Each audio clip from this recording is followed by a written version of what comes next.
Old student போல நாமும் வருவோம்னு உங்க மனசுல உருவாகிற நம்பிக்கை தான் காலேஜ் உங்களுக்கு தரக்கூடிய கான்ஃபிடன்ஸ் சர்டிபிகேட். உங்களுடைய முன்னாள் மாணவர்கள் லிஸ்ட்ல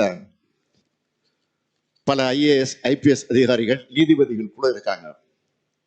ஏன் நம்ம தமிழ்நாடு கேபினெட்ல 2 மினிஸ்டர்ஸ் உங்க காலேஜில் படிச்சு உருவான மாண்புக்குரியவர்கள். ஒருவர் மாண்புமிகு கே நேரு, மற்றொருவர் மாண்புமிகு எம்ஆர்கே பன்னீர்செல்வம். உங்க சீனியர்ஸ் எங்க கேபினெட்ல சீனியர்ஸ். நாளைக்கு உங்கள இருந்து சிலர் கூட இந்த லிஸ்ட்ல வரணும்.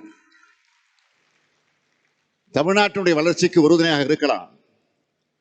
ஓரணியில் தமிழ்நாடு நின்னா தமிழ்நாட்டை யாராலும் வீழ்த்த முடியாது.